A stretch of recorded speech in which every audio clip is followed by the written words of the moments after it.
Eu vim falar hoje aqui porque ontem no processo também fui citado e tentaram, inclusive, no nome do Alexandre de Moraes, me imputaram um crime. Literalmente hoje nós estamos vivendo em um país onde manifestação pública é coação à justiça. Peraí, quer dizer então que o filho do presidente não pode colocá-lo para poder dar um oi, que ele quebra uma medida cautelar.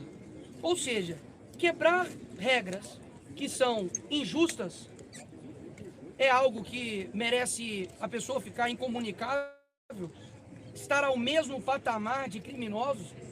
Os que são líderes de comando organizado não têm o mesmo tratamento que um ex-presidente.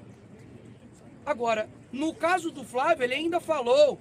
No caso de Belo Horizonte e São Paulo, ele nem falou. Eu disse o seguinte: o presidente não pode falar, mas ele pode ver. E ele literalmente olhou as pessoas. O que está acontecendo? É necessário acontecer o quê? É necessário unirmos aqui novamente para poder divulgar a morte do Daniel Silveira? Porque é isso que está prestes a acontecer. É necessário daqui a pouco ter outra coletiva para poder dizer: o fulano de tal agora foi preso, também não pode falar com a sua família mais.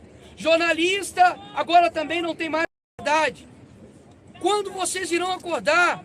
Não é uma defesa de pessoas, é de princípios, é de algo acima de nós, de respeito ao nosso país.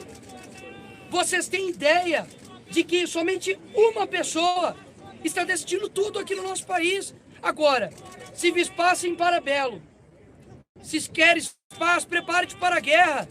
Vocês vão achar o quê? Legalidades, um ex-presidente sendo colocado como um criminoso por um suposto golpe, pessoas que inclusive foram condenadas, e ontem, com os documentos que foram divulgados pelo ex-assessor do Alexandre de Moraes, prestem atenção, divulguem isso daqui. Teve uma pessoa presa por posts em 2018. Precisa de mais. É necessário eu dizer que lei magnífica é pouco? Não somente o ministro Alexandre de Moraes precisa ser impeachmentado, ele precisa pagar e indenizar todas as vítimas que ele tem feito. Quem vai devolver o tempo que foi lhe retirado da família do Clesão, que está morto agora? Quem vai devolver esse tempo para suas filhas e a sua esposa agora viúva? Quem vai devolver o tempo que Flávio Bolsonaro vai ficar distante do seu pai, que Eduardo agora está distante do seu pai, que seus filhos agora netos estão distantes do seu avô? Eu sou pai agora recente, minha esposa está grávida. Vocês de fato não pensam, não é pela minha filha nem pela minha própria vida, porque eu sei que tem muita coisa em jogo, é porque não é esse país que eu quero viver, não é esse país que eu quero para os meus filhos.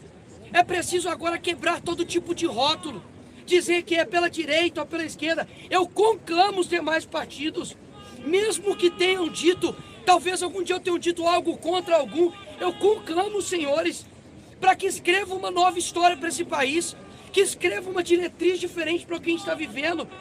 Senhores, Davi Alcolumbre e Hugo Mota, está em suas mãos devolver o poder a quem de fato tem o poder, que é o povo. Não é o ministro, não é uma Suprema Corte. Nós estamos aqui representando cada um dos milhões de brasileiros. Só na minha pessoa tem quase 1,5 milhão de mineiros que votaram em mim. Se somar todos aqui, dá milhões de brasileiros. Eu conclamo a política a fazer isso. E mais, eu conclamo ao povo brasileiro: não desista, porque as nossas ações aqui vão ecoar no futuro. Eu tenho vários planos para minha vida. Eu tenho vários planos para minha família, mas eu não sei nem se esse futuro talvez possa chegar. Porque o que nós estamos vendo agora é que quem fala, quem posta um vídeo, pode ser cerceado, talvez até mesmo, de estar convivendo com a sua própria família. E hoje vai começar a ação de nós como parlamentares, de parar esse Congresso. Não parar somente de voz, mas vamos parar esse Congresso. Porque a liberdade, ainda que tardia. É isso que eu tenho para poder dizer aqui nessa manhã, e que Deus tenha misericórdia nessa nação. Eu quero lembrar os senhores que nós estamos vivendo um momento de exceção nesse país. Por que eu falo exceção? Há um ovo da serpente, eu acho que essa é a expressão, que é o inquérito chamado inquérito do fake news ou inquérito do fim do mundo. Eu vou lembrar para vocês um episódio recente que ocorreu aqui e aparentemente passou desapercebido pela grande imprensa brasileira.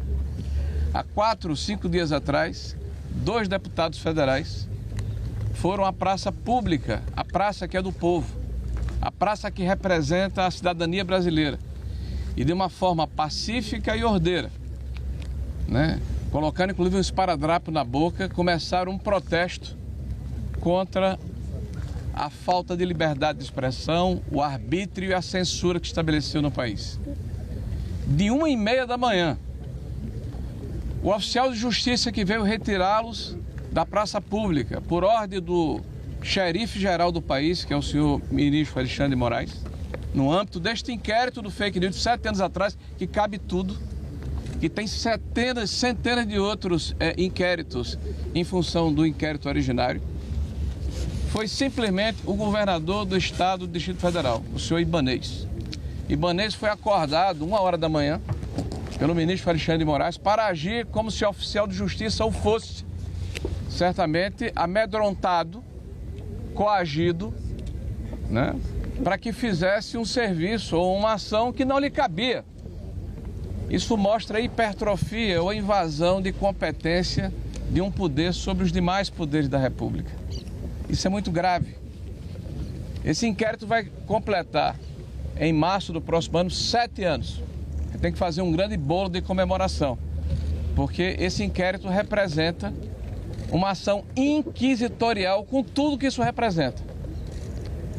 Um inquérito aberto de ofício, um inquérito sigiloso, um inquérito que permite um poder extraordinário a uma única pessoa, que engloba praticamente todos os assuntos da República e que não é encerrado.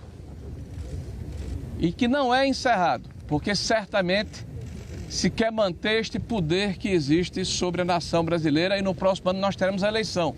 E o ministro Alexandre de Moraes não será mais presidente do Tribunal Superior Eleitoral, mas continuará como presidente de um inquérito que pode tudo. Nós temos dezenas de parlamentares que hoje estão em inquéritos no Supremo Tribunal Federal, não é por corrupção, não é por roubo, não é por malversação de recursos públicos, pasmem, é por crime de opinião. Porque no Brasil hoje é crime, é delito grave se questionar os poderes da República, se apontar as arbitrariedades, se dizer, de uma forma inclusive absolutamente natural, que a legislação brasileira não está sendo cumprida, ou pior, ela está sendo elastecida, ou como é a palavra da moda, relativizada, né, em função da conveniência, como muito bem pontuou aqui o nosso senador Flávio. A questão do foro é um exemplo cabal do que a gente está falando aqui.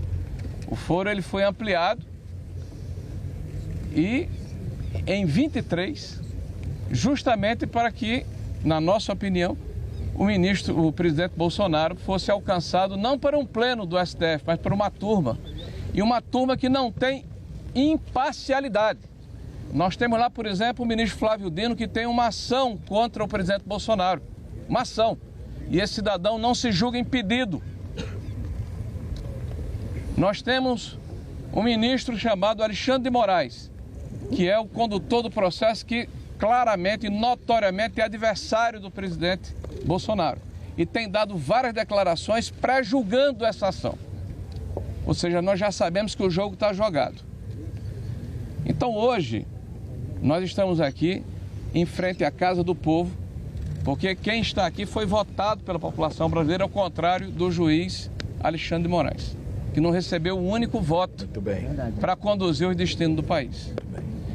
Estamos aqui da frente da Casa do Povo para dizer que chega, que basta, que não é mais possível conviver com a conivência ou com essa subordinação que o Poder Legislativo tem hoje perante um outro poder. Se acabar com o foro privilegiado, que deveria ser um escudo de proteção para que os parlamentares brasileiros pudessem exercer a sua atividade sem medo, olha que paradoxo, pudessem criticar os poderosos sem medo, pudessem fiscalizar o poder público sem medo. O artigo 53 da Constituição, que trata da inviolabilidade do mandato parlamentar e do foro privilegiado, transformou-se, na verdade, numa arma de subordinação e de coação do Legislativo. Vocês publicam diariamente que há dezenas de inquéritos em segredo de justiça que podem atingir parlamentares. Vocês divulgam diariamente que o parlamento não vota determinadas matérias porque o judiciário não quer. Ora, se um parlamento que representa o povo tem a sua vontade manietada e submetida a um outro poder, então o equilíbrio entre os poderes está quebrado. E os fundamentos da democracia liberal estão por terra. É evidente que há um desequilíbrio. E como é que a gente resolve o problema? Está na Câmara Federal um projeto pronto para votação, já passou no Senado da República, que é a PEC 33 do fim do foro privilegiado. Então que os senhores parlamentares sejam tratados como cidadãos comuns e que o Poder Judiciário, pelo menos através de alguns de seus membros, perca a possibilidade de manietar, de submeter o Congresso Nacional à sua vontade ou à conveniência de ocasião. Então essa é uma das condições que nós estamos colocando, porque nós vamos nos colocar em obstrução, né? A partir de hoje nós estamos em obstrução. O segundo aspecto, que já foi colocado pelo senador Flávio, mas eu gostaria de reiterar um ponto. A gente tem escutado aí um grito de guerra, um mantra que a esquerda profere como se fosse uma palavra de ordem que unifica todas as correntes. Sem anistia, o ódio, o ressentimento, né, a divisão do país entre nós e eles, o radicalismo, a necessidade de se ter uma narrativa que coloque uma cortina de fumaça sobre os problemas que o país tem, é o que está por trás disso, porque a esquerda é hipócrita. A esquerda que grita sem anistia foi anistiada por crimes de morte, de violência, muito bem. De roubo, de assalto, de sequestro. E o Brasil se reconciliou para se voltar para os problemas mais importantes que a nação brasileira tem. E nós hoje estamos vivendo sobre um desgoverno. Nós estamos vivendo sobre uma situação em, por exemplo, que ninguém mais fala do assalto que foi cometido contra os velhinhos do INSS, contra a desestruturação dos nossos fundos de pensão, contra a quebradeira geral das nossas empresas estatais, o Correios à frente. E o nosso desastre do ponto de vista fiscal, que está repetindo os mesmos métodos e os mesmos parâmetros de 2014, 2015, que nos legaram a maior crise econômica da história brasileira.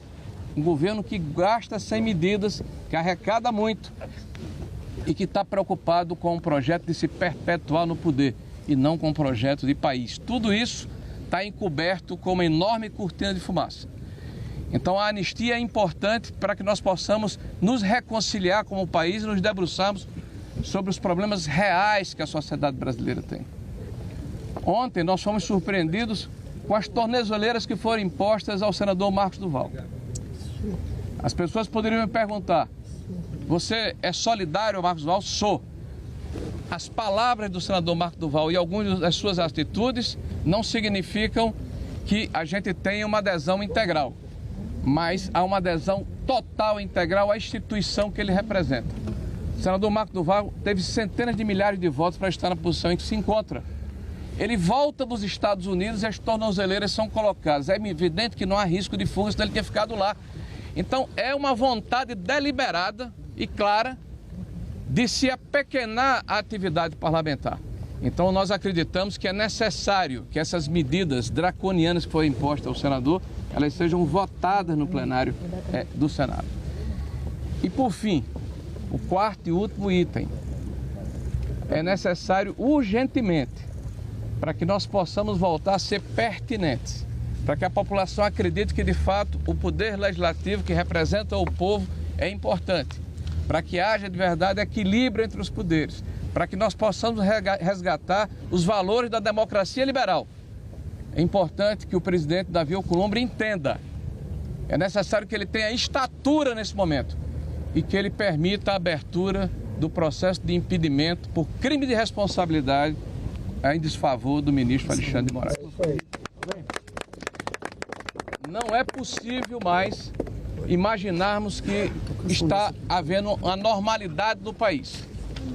As medidas que foram impostas ao presidente Bolsonaro foram extremamente severas e desnecessárias. E foram feitas por uma questão de fígado, claramente, e não por uma questão de necessidade jurídica. Tá? Nós estamos envolvidos num processo, estamos acompanhando um processo que nós sabemos, em que não há, e já repeti aqui, já falei anteriormente, imparcialidade nesse processo. Não deveria estar sendo nesse foro, os juízes que estão julgando deveriam ser declarados impedidos, mas mesmo assim, não se contentam, se precipitam.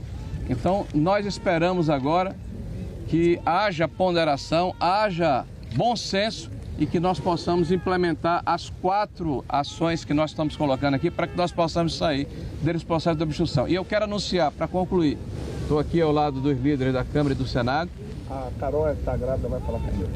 Tá, que nós, hoje no Senado e na Câmara, ocupamos as mesas diretoras das 2 casas, no Senado e na Câmara, e vamos obstruir as sessões. Tá? O Senado já está lá com 5 senadores sentados na mesa e 5 deputados também estão na Câmara dos Deputados. É uma medida extrema, nós entendemos, mas faz mais de 15 dias que eu, por exemplo, como líder da oposição, pode deixar de catucar, Carol, que eu vou falar o que tem que falar, viu? Eu como líder da oposição, tá certo? Não consigo interlocução com o senador Davi Alcolumbre. É um desrespeito com a casa e com o parlamento. Isso é verdade. O senador Davi Alcolumbre pode ser aliado do governo, mas não pode ficar de costa para a instituição e não pode ficar de costa para o parlamento. Ele representa o conjunto do Congresso Nacional e ele precisa ouvir o parlamento. Então nós estamos de obstrução e ocupamos as 2 mesas diretoras. Muito obrigado, senhor. Obrigado. Parabéns.